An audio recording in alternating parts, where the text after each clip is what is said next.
continuăm să promovăm frumusețile deltei Dunării acum mai mult ca oricând, deoarece suntem în plină vacanță și această zonă incredibilă trebuie să fie una dintre destinațiile, putem spune chiar obligatorii, pentru orice iubitor de frumos, de natură sălbatică, de spiritualitate românească.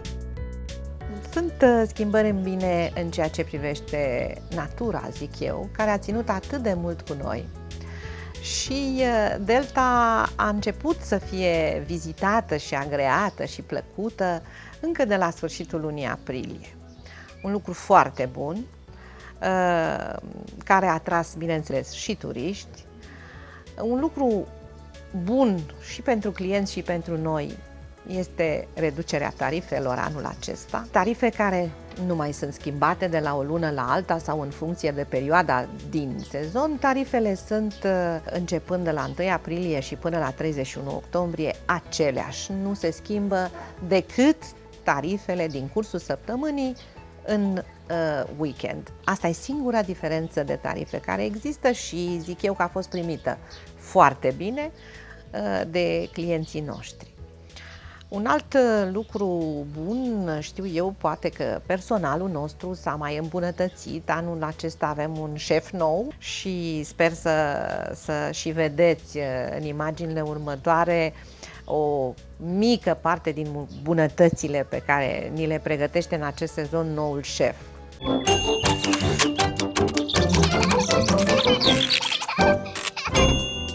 Bună ziua! Sunt Ionel Simianov, bucătar șef al Delta Nature Resort și astăzi vom găti împreună storceac de sturion, mai precis supă cremă de sturion. După ce am tăiat în bucăți mai mici sturionul, punem apa la fier cu un pic de sare. După ce apa a dat în clocot, introducem peștele, mai întâi capul de sturion cu vreo 10 minute înainte. După 10 minute introducem și restul de pește și în timpul cât peștele fierbe trebuie să avem pregătit câțiva cartofi tăiat cu bulețe, cam 3 cepe de mărime medie, 3-4 morcovi, cam 2 ardei, un pic de pătrunjel rădăcină, un pic de țelină și câțiva cătei de usturoi. După ce am lăsat alte 10 minute cu bulețele de pește să fiarbă, scoatem peștele cu ajutorul unei spumiere separat într-o tavă.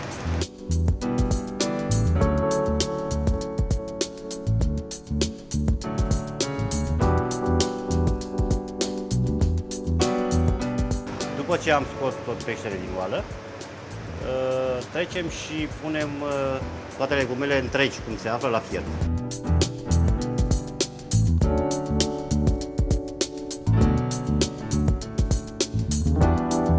După ce au fiert foarte bine și legumele, le scoatem și pe acestea cu ajutorul unei spumieri într-o altă tavă, separat, pentru a putea fi pasate.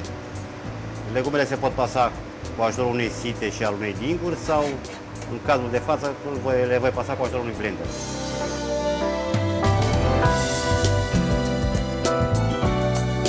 După ce am scos legumele, adăugăm cartofii și lăsăm să fiarbă la foc mic cât timp pasăm legumele.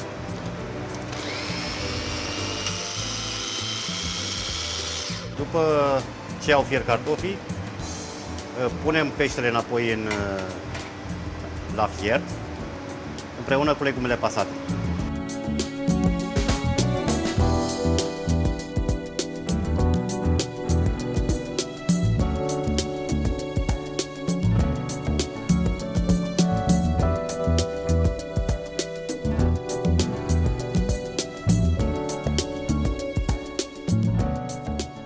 Se amestecă ușor până compoziția se omogenizează și legumele pasate se dizolvă. Apoi avem câțiva căței de usturoi și pe care îi stoarcem direct în supă. După ce am lăsat să dea din nou un clocot, vom pune mărar cu un pic de leuștean, după care adăugăm borșul de putină. Este de preferat, dar în caz că nu avem, se poate folosi și zeamă de lămâie. Lăsăm să dea din nou într-un clocot, după care oprim focul și lăsăm să răcească. În acest timp pregătim 4 ouă pe care le batem cu 3-4 linguri de smântână, 2 linguri de iaurt și un pic de zeamă răcită din borș, pe care îl adăugăm la sfârșit. Poftă bună!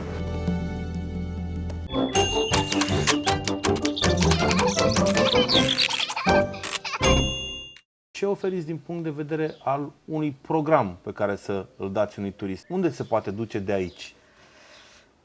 Programele, în primul rând, se fac în Delta Dunării, pentru că asta este ținta, cum spuneam și adineaori. Programele se pot face în Delta atât pe lacul Somova, pentru că, după cum vedem, noi suntem chiar situați pe malul lacului Somova și sigur că el, fiind parte integrantă din Delta Dunării, primul lucru pe care îl fac este să se ducă la o plimbare pe lac, în timpul zilei sau la apusul de soare, care într-adevăr este superb în această zonă. Plimbarea pe lac poate să includă și vizita mănăstirii Saon. Noi ne aflăm aici în apropierea triunghiului de mănăstiri, nu numai mănăstirea Saon. Mănăstirea Saon se află în apropiere, poate fi vizitată atât de pe lac cât și de pe șosea, dar mai avem încă două mănăstiri, mănăstirea Celic, mănăstirea Cocoș de la Niculițel. Amândrei sunt superbe.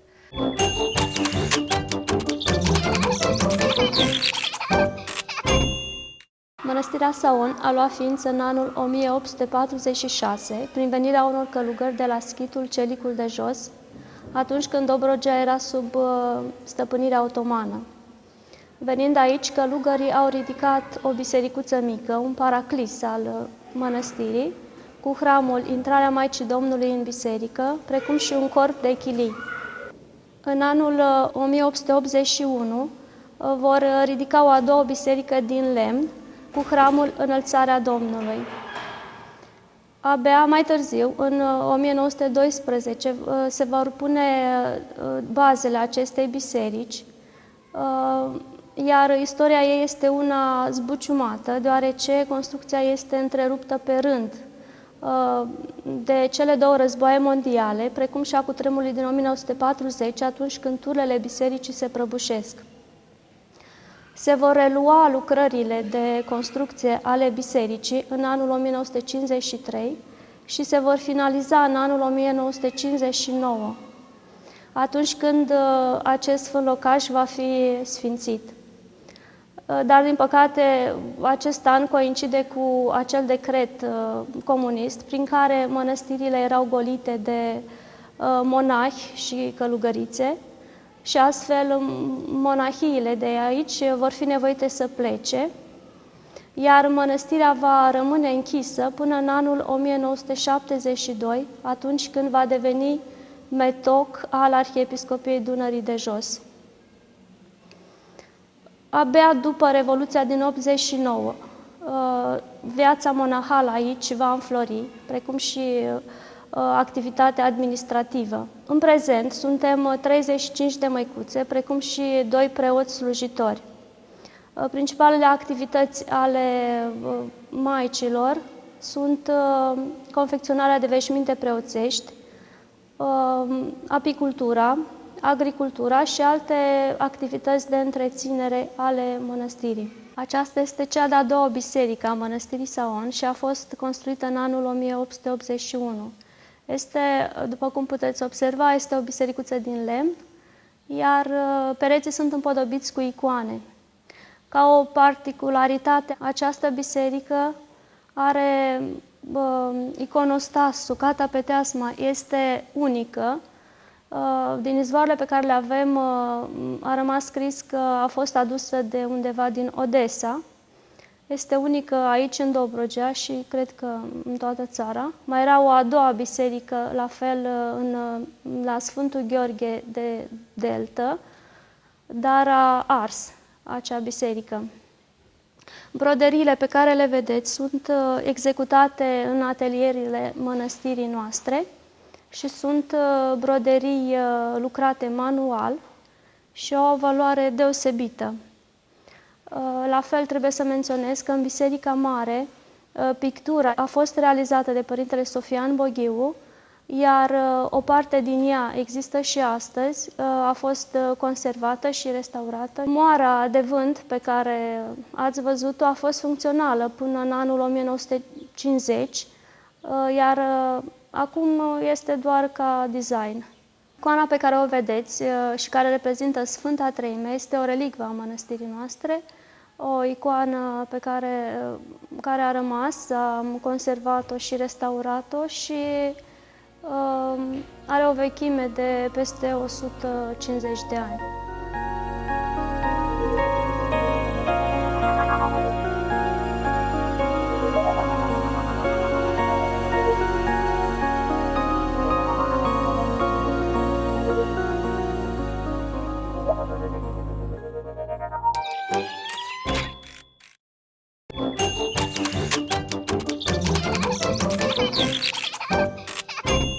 Locul este la fel de frumos, este și greu să se schimbe. Presupun însă că există niște schimbări în bine față de anul trecut, referitoare la locul în care ne aflăm acum. Care sunt acestea? Sunt schimbări în bine în ceea ce privește natura, zic eu, care a ținut atât de mult cu noi. Și Delta a început să fie vizitată și agreată și plăcută încă de la sfârșitul lunii aprilie. Un lucru foarte bun, care a atras, bineînțeles, și turiști. Un lucru bun și pentru clienți și pentru noi este reducerea tarifelor anul acesta.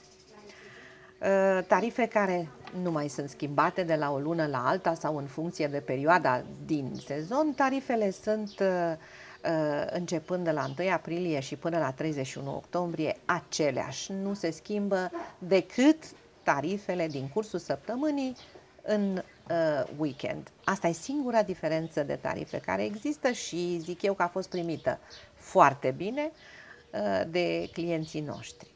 De revenirea unor clienți care ne-au vizitat, eu mă bucur și ăsta e un lucru foarte bun în fiecare an, pentru că este o dovadă că munca ta este o muncă de calitate și oamenii își doresc să vină numai acolo unde s-au simțit bine și ăsta este un lucru foarte bun pentru mine. Este marea dorința mea, este să revăd clientul, nu neapărat anul următor, dar dacă se poate, cel puțin încă o dată. Este o dovadă a faptului că el s-a simțit bine. Cred că am omis să spunem că turiștii străini care vin la noi, în Delta în general, nu numai la noi, sunt mult mai mari iubitori de păsări și agrează foarte mult să facă observații la păsări, ornitologii. Mi-aș dori ca acest lucru să fie propriu și clientului român, care încă nu are suficientă educație în sensul acesta, dar cred că cu cât vor trece anii, vor începe să iubească mai mult natura, să o protejeze, că trebuie să o protejăm, nu e numai a noastră, și să înceapă să facă observații la viața păsărilor din Delta. Ăsta este un motiv să revii în fiecare an cu mare plăcere, să vezi păsările atât în perioada de primăvară când fac cuibăritul și apar, sau în perioada de toamnă când păsările părăsesc Delta, spun adio, dar nu definitiv. Pe lângă ceea ce oferiți noastră aici ca și servicii, și aici discutăm despre teren de tenis, sală de fitness, piscină, jacuzzi și așa mai departe, proprii oricărui stabiliment cu pretenții, ce oferiți din punct de vedere al unui program pe care să îl dați unui turist? Unde se poate duce de aici? Oferim clienților plimbări în Delta, dar cu plecare din portul Tulcea, cu diverse tipuri de șalupe mai rapide, bineînțeles, care intră pe canale, pe Mila 36, Șontea, Sireasa, Mila 23, Dunărea Veche, Crișan, se pot opri la Crișan pentru un dejun, se pot duce până la Sulina pentru un dejun, pot să se ducă aproape de vărsare, pot să se ducă la pădurea Letea și am avut chiar clienți anul acesta care au vizitat pădurea. După aceea, dacă te afli la Caraorman, e mai bine să nu te întorci pe Dunăre și nici pe Delta pe același traseu. Poți să te întorci pe canal Caraorman, pe Isla Cuzina, Brad Sfântul Gheorghe, ca să oferi puțină diversitate. Sunt și clienți care nu le place să le faci tot traseul ăsta într-o singură zi. Împart traseele. Într-o zi merg pe partea de Sulina, în a doua zi se duc până la Sfântul Gheorghe sau pe partea de Sfântul Gheorghe. Într-adevăr, Delta este imensă, ai ce vedea și mă bucur că există și oameni care au înțeles că trebuie să îi acorzi mai multe ore deltei decât 3 sau 4, pentru că efectiv n-ai ce să vezi în 3 sau 4, nici nu înțelegi bine. De-abia începi să guști că ți se ia și farfuria de la gură.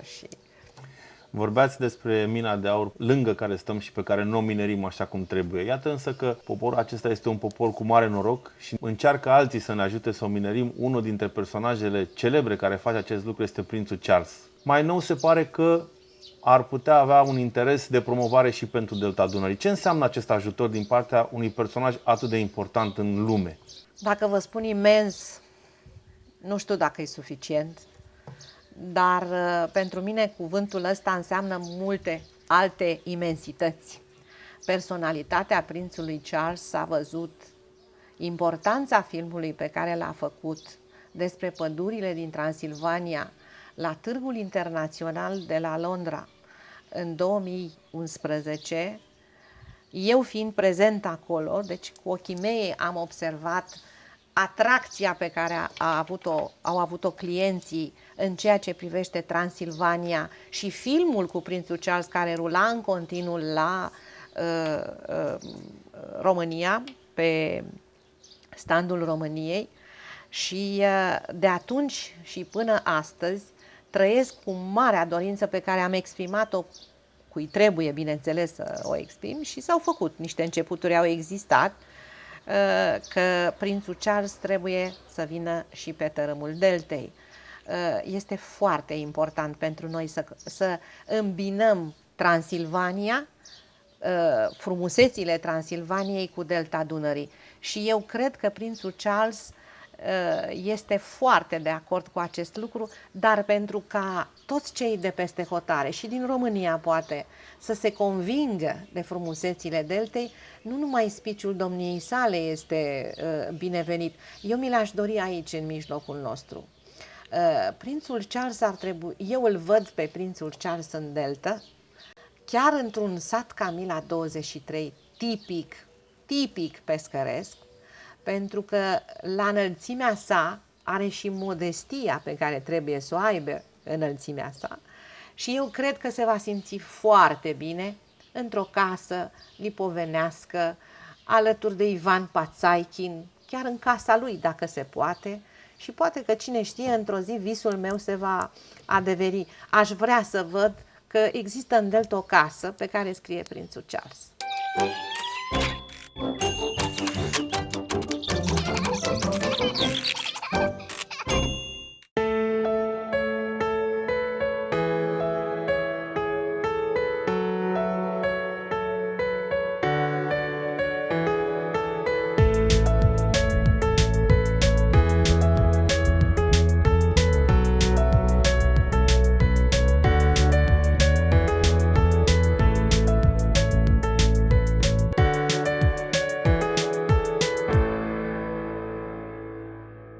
Salut, prieteni! După cum puteți vedea, în spatele meu nu se află un lac oarecare. Observați nuferi, observați plante stuf. Suntem în Delta Dunării, exact lângă Tulcea, pe zona Somova-Parcheș. Am venit aici și anul trecut și am făcut câteva emisiuni. Asta intenționăm să facem începând din această săptămână. Vom avea 3 episoade despre acest adevărat colț de rai. Pentru că suntem la emisiunea Mincinoșii, pe lângă bucata turistică pe care o vom prezenta și un pic de istorie culinară, avem cel mai important, adică pescuitul. Din păcate, așa cum bine știți și dumneavoastră, Delta Dunării nu mai este ce era odată. Peștele aici nu mai este practic ca la el acasă, se pumplase, se bracunează cu curent. Practic, dacă veniți la pescuit în Delta, o să aveți un șoc. Nu se mai găsește pește. Ca atare, pentru că totuși vrem să pescuim, ne-am gândit să facem un pescuit de maximă plăcere. Este vorba despre pescuitul la vargă. Nu avem de căutat prea multe locuri, vom sta pe un ponton și vom pescui undeva în apropierea lui, la 4-5 metri. Avem 2 vergi, vi le voi prezenta imediat, 2 undițe, una de 5 metri și una de 7 metri. Deocamdată am nădit, am aruncat câteva mâini de boabe, am făcut un amestec, colegul meu Alex l-a pregătit la București, din semințe diverse, adică porumb, boabe de porumb, boabe de grâu, mei, in, cânepă și 2 surprize ale emisiunii, boabe de fasole și boabe de mazăre. Le-am lăsat la fezandat 3 zile cu SPD, cu aromă de miere și am aruncat o jumătate de găleată în apă, exact în zona în care urmează să pescuim.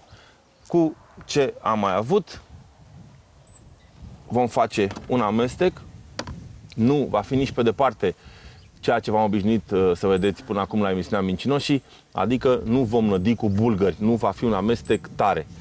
Practic vom lua acest ground bite, este un amestec de nădire cu făină de pește, pe care îl vom pune în această găleată unde avem, ca să vedeți, boabe amestecate, da?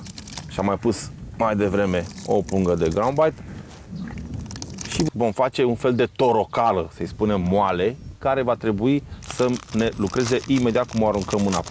Vizăm pești mici, caras, oblete, albitură în general, roșioară și în cazul în care, în condițiile în care vom pescui cu râmă și cu viermuși, avem pe lângă și niște bibonași, Doamne ajută să fie primit. Deci nu vom închega amestecul, nu vom folosi SPD, nu vom folosi CSL, practic numai apă și acest mix cu semințe și cu făină de pește, amestec de nădire cu Robin Red. Este foarte, foarte lichid, așa și vreau să fie, o să mai pun o pungă, după care o să vedeți că l-amestec și cu râme și viermuși. Vom merge pe aromă naturală de porumb, e un amestec un pic dulce și exact asta este consistența, pentru că practic eu nu voi avea năditoare, nu avem lansete, îi facem niște mici bulgărași pe care îi aruncăm de pe mal. Nu trebuie să fie deloc tare. Uitați, boabe de fasole, secretul nostru pentru delta Dunării. Aici avem porumb, mazăre, cânepă și vom pune viermuși care între timp, pentru că deja au 20 de ore de stat în această cutie, parte din ei s-au transformat în pupe, îi punem așa. Păstrăm cam o treime dintre ei pentru cârlig.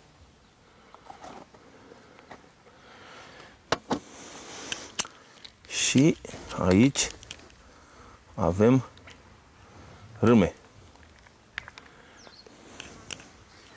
Avem destule râme.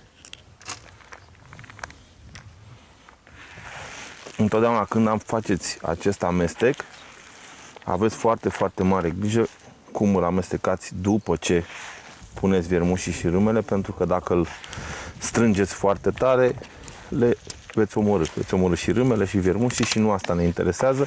Practic îi aruncăm în apă, pentru că pe vadul respectiv, ei stând în interiorul nadei noastre, vor începe să iasă pe substrat, vor începe să se miște, iar acele vibrații pe care ei le fac și viermușii și râmele în apă, atrag pești. Facem un pescuit de plăcere, nu urmărim niciun fel de competiție, nu vrem decât să prindem câțiva peștișori și ca atare o asemenea nadă este foarte, foarte ok de folosit. Nu este foarte complicat, semințe, niște ground bite, fără arome puternice, mergem pe natural, suntem în delta Dunării, suntem pe Somova Parcheș și sperăm să vă arătăm astăzi pește, nu neapărat mare, nu neapărat mult, dar este pește de apă sălbatică, este pește de delta Dunării, ceea ce este de fapt cel mai important. Rămâneți alături de Mincinoșii, Antena 2, cel mai tare show de pescuit.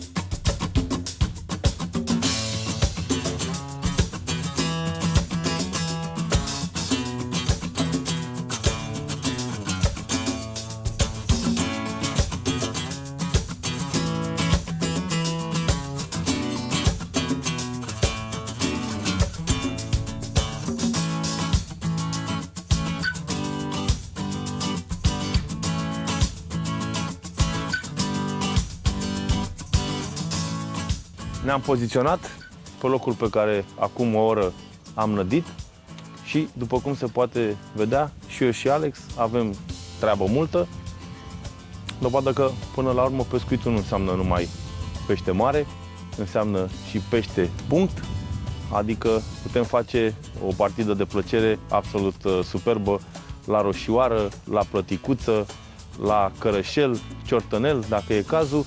Când ai cârlige de 8, când ai cârlige de 10, ne referim la un pescuit de maximă finețe, la un pescuit de pește mic. Șanse teoretice ca de aici să luăm și un ciortănache există.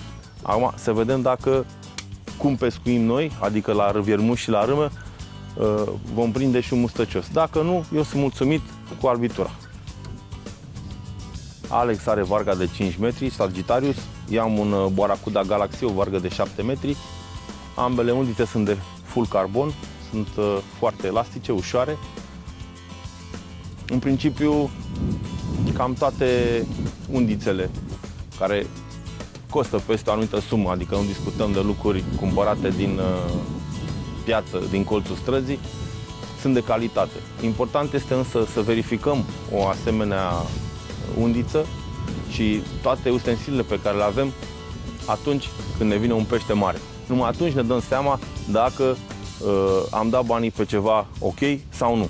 Altfel, toate sunt frumoase, toate sunt lungi, mate, negre, gri, portocalii și așa mai departe. Important este cum se comportă ele în drill. Acolo, de fapt, este examenul de maturitate al unei lansete, al unei undițe, al unui fir, al unei monturi, al unui cârlig, etc.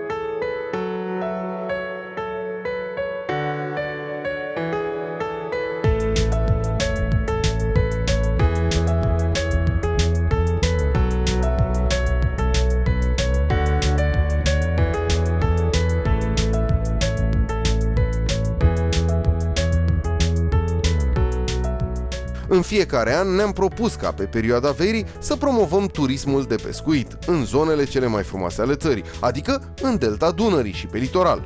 Nu facem excepție de la această regulă nici în actualul sezon estival și astăzi mergem pe malul complexului lacustru Somova-Parcheș. Un loc superb în care ne-am simțit minunat pescuind la undiță într-o apă sălbatică sau gustând din bunătățile bucătăriei lipovenești.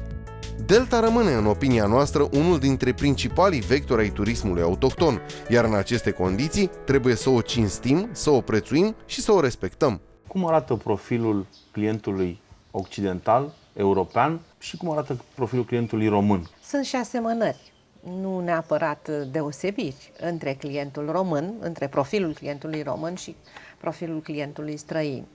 O altă schimbare în bine este creșterea numărului de turiști străini anul acesta, din toate colțurile lumii. Ăsta e un lucru care ne bucură și acesta foarte mult. Și dacă ne referim la profil, și aici, la profilul turistului străin, și aici sunt mici diferențe, depinde de ce distanță discutăm. Dar ca generalități, ei își doresc să venind din sticlă, aluminiu, zgomot, mașini, trafic extraordinar de obositor, activitate zilnică foarte obositoare, sigur că își doresc liniște, tradiție, o mâncare bună, nu fast food-uri. Lucrurile astea le găsesc aici, natură care n-a suferit nicio modificare. Aici nu a intervenit nimeni printr-o construcție care să strice toată imaginea, frumusețea lăsată de Dumnezeu. Aici este, asculți mereu orăcăitul broaștelor, lucru care li se pare extraordinar. Și ar fi dorit să asculte muzica asta, în ghilimele spus, și acolo de unde vin. Deci vor tradiții, vor o mâncare pe care să o pregătească cineva ca la mama acasă, lucru pe care foarte mulți dintre ei nu-l mai fac. Și nu o fac nu pentru că nu-și permit, ci pentru că viața lor nu le mai permite și ritmul de viață nu le mai permite așa ceva. Ei nu sunt obișnuiți să mănânce așa cum se mănâncă în România, decât în zilele lor de concediu și relaxare. Sigur că nu există client străin care să nu vrea să se ducă să vadă delta. Asta este egal pentru români și pentru străini. Nu vii de la mii de kilometri pentru altceva. Ținta nu este să mă vezi pe mine. Ținta nu este să dormi într-un pat mai mult sau mai puțin confortabil. Ținta este să vezi natura, să vezi delta care este unicat și de care nimeni nu se poate bucura decât România. Nimeni nu are delta. Munți avem cu toții, câmpii, podgorii, mare, dar delta nu există decât aici. Și dacă tot vorbim că delta este unicat, tare mult mi-aș dori să ne folosim de acest lucru și mai mult. Să fim din ce în ce mai buni mineri. Nu minerii cu ghilimelele de rigoare, bineînțeles, să nu înțelegem altceva. Să încercăm să scoatem aurul la suprafață, pentru că este o mină de aur și aici turismul trebuie din turism se poate trăi în județele sau regiunea, să spunem, viitoarea regiune, o să aibă un aport enorm și trebuie să aibă un aport foarte mare pentru că este unicat. Dacă ne întoarcem la profilul clientului român,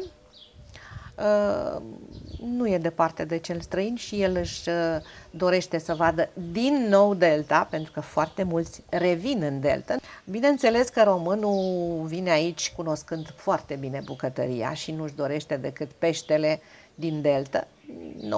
90% dintre cazuri mai facem și combinații, de altfel bucătăria noastră e pregătită să ofere orice tip de meniu, dar cu prioritate meniurile de pește, pentru că este normal să vrem așa ceva, pentru că ne aflăm în delta Dunării și avem o bogăție de sortimente de pește.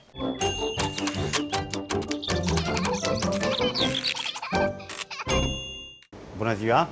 Mă numesc Ionel Simianov și sunt bucătar șef la Delta Nature Resort. Astăzi vă vom prezenta o rețetă de sturion la grătar cu sos olandez.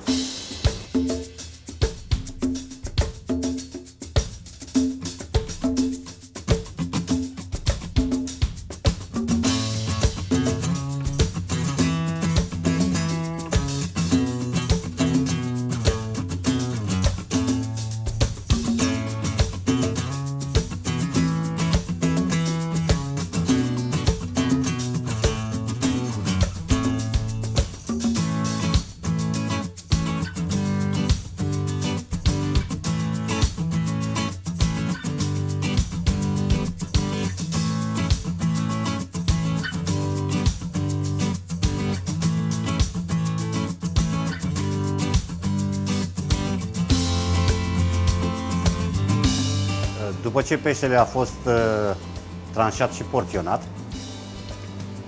va trebui să îi dăm un praf de sare,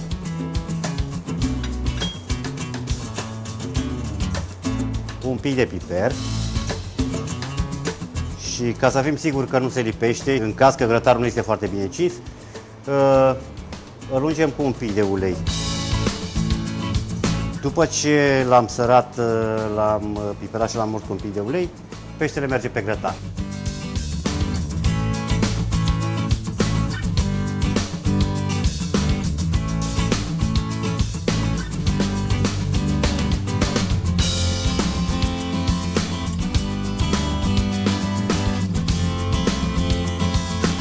Acum o întoarcem.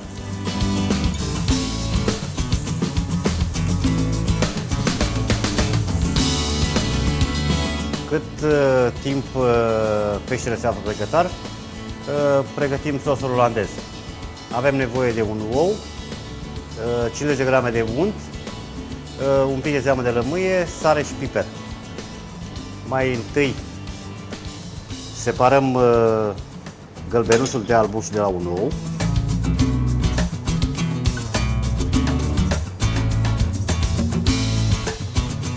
Pe care îl punem într-un castron care este pus pe foc la bain mare. Apoi turnăm untul și amestecăm continuu până se topește untul complet.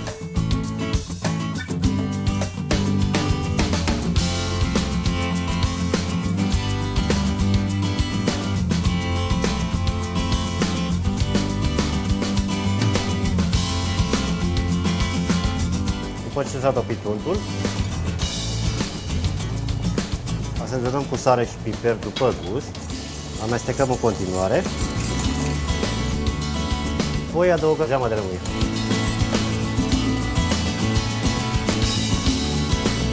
După terminarea sosului, acesta se ia și se așează peste pește sau alături de pește într-o sosieră.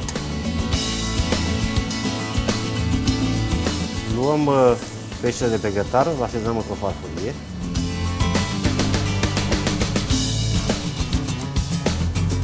După ce am scos peștele de grătar, punem sosul olandez. După ce am turnat sosul pregătit mai devreme, ornăm platoul cu câteva feliuțe de lămâie, asezonăm cu un pic de pătrunjel. Și aceasta este turionul la grătar cu sos olandez. Poftă bună!